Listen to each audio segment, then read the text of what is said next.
Naghahanap ka po ba ng easy to prepare na meal? Narito po yung aking low carb creamy pork giniling po. Napakadali lang po at favorite po to ng aking anak. So una, gisa tayo ng sibuyas at bawang. Then yung ating pork giniling. Kung bawal sa inyo ang red meat, pwede nyo naman pong palitan ng giniling na manok. So please don't forget to like and follow po para updated tayo sa ating mga low carb meal, low carb kaalaman natin everyday. Thank you po and God bless. Then ang gagawin lang po natin sa ating meat po ay isasangkot siya. Hayaan po nating lumabas yung kanyang natural oil. Then add po tayo ng paminta at ng asin. Ito yung pinakamaganda sa sa mga low carb meal. Salt and pepper, napakasarap na po. Maganda nasasanay na tayo sa mga simple lamang na pampalasa.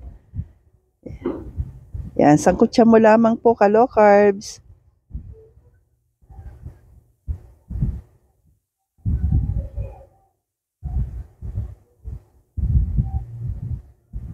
Then, ito po yung aking giniling na gagamitin din natin do sa na-post ko po kahapon na tortang giniling o tortang talong with giniling. Kaya dito rin po tayo kumuha po. Itatabi po natin. Hinati po natin ito po. Ito kasi ay humigit po na 1 kilo. So, mga 1 1/4 na kilo po. Ayan. So, after natin mahiwalay, maglalagay na po tayo ng mushroom.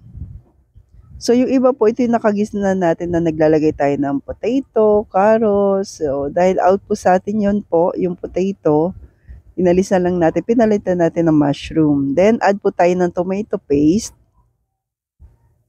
Sangkutya mo pa rin ka low carbs kahit may tomato paste, haluin natin maigi para magpantay po.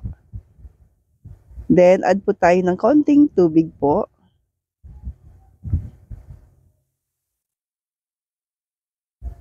Then, add na po tayo ng cheese. O, di ba po, napakadali lamang. Kung ayaw nyo po creamy, yun lang po, salt and pepper, luto na po yun po. Nag-add lang tayo ng tomato paste at cheese.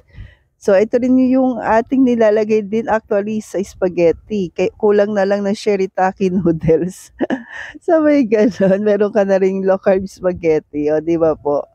2-in-1 purpose. Kaya kung pag magluluto tayo ng giniling, marami tayong pwedeng gawin. Mayaman na sa protina, meron ding fats. So, natural fats. So, kain po tayo ka low carbs. Pagkalagay natin ng cheese, at konting minuto lang, hayaan natin kumulo ng konti, luto na po, add na tayo ng boiled egg. So, nawa po makatulong at dagdag sa recipe natin. Stay healthy, stay low carb po. God bless po sa ating lahat. Thank you po.